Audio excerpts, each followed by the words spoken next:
ինչ քայլեր են սպասվում, որովհետև տարբեր հարցեր քննարկվեցին, կազմակերպչական նաև խնդիրներ կային, ի վերջո որոշվեց ինչպես պիտի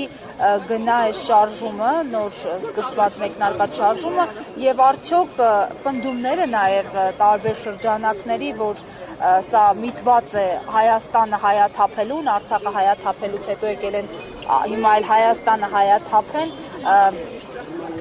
ունեն, այսպես ասած, օբյեկտիվ հիմքեր, ինչու են այսպես մտահոգված իշխանությունները։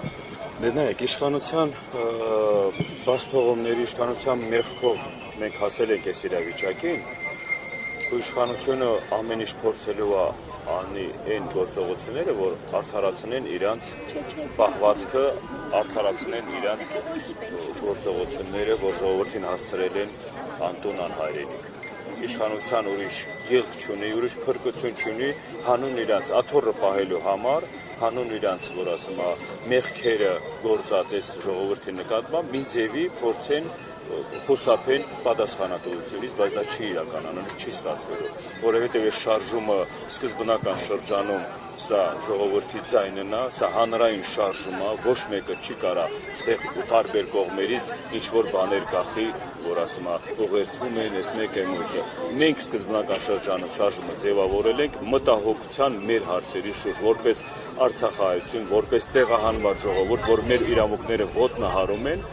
դրա համար մենք եկել ենք տեր կաղնելու, ժողովուրդն է եկել այդ իրավունքների համար, ժողովուրդն է եկել իր արդարության համար, ժողովուրդն է եկել իր արժանապատվության համար։ Գոնե այս հարցերի շուրջ, որ մեկ մի ձևի արտագաղթ չլինի Մայր Հայաստանից, որովհետև ժողովրդի նպատակն է ստեղ ապրելու, մինչև այնքան ժամանակ, որ հետագա հետ վերադարձը, հավաքական հետ վերադարձը մենք կարողանանք ապահովել։ Առաջիկա օրերին նախատեսված են դարձյալ այսպիսի ակցիաներ տարբեր կառույցների մոտ, եւ հետո նորից մեծ հանրահավաք։ Այո, նույն ձևի հիմա այս մոտակա ժամանակները այդ հանրահավաքի ժամանակ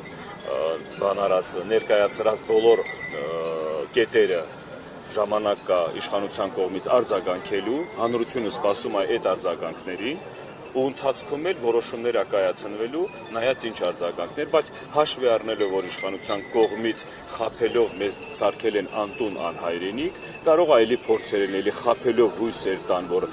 ձևափոխումներ, ձևաչափեր է փոխվելու, բայց մենք այդ հավատքը չունենք, մինչև հստակ պատասխաններ, հստակ որոշումներ, հրապարակային որոշումներով չկայացած լինի, որ ասում եմ ժողովրդի ապահովելու բոլոր իրանց, որ այս ծանր իրավիճակում հայտնվելու, գտնվելու բաները, կարգավիճակը բարելավելու։ Ու երկրորդը ասեմ, մենք գիտեք, ինչից ենք նեղվում, ինչից ենք, որ ասում եմ, քաշվում բոլոր այդ հասցեատերները ներկա իշխանությունն է։ Պահանջը ներկա իշխանության նկատմամբ է ու ներկա իշխանությունն էլ պարտավոր է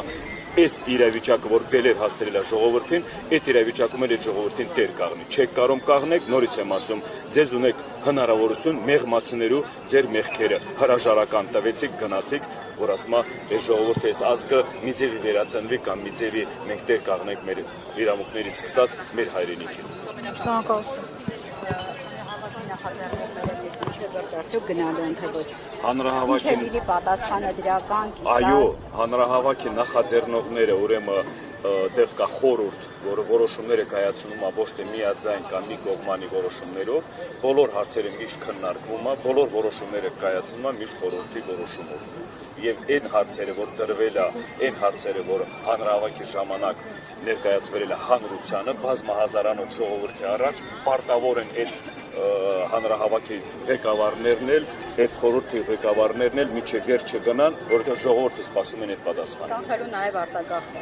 Կանխելու այդ առաջինը, կանխելու նաև արտագաղթը։ Դա ամենակարևոր բանն է։ Ժողովրդին չի կարելի հուսահատել, ժողովրդին չի կարելի իրանց հայրենիքից, որ ասում եմ, ինչ որ ձևաչափերով, ստիպելով է, թե ստեղծելով է իրավիճակ, թողեն գնալու, որ ասում եմ, ուրիշ երկրներում փնտրել։ Դա իրավունք չունենք մենք դա անելու, չի կարելի։ Արցախը մեզ սպասում է։ Մենք Արցախին, մենք ունենք դեռ բազմահազարանոց բանարած զոհվածների գերեզմաններ, մեր պապերի գերեզմաններ։ Մենք իրավունք չունենք բան անելու Արցախի նկատմամբ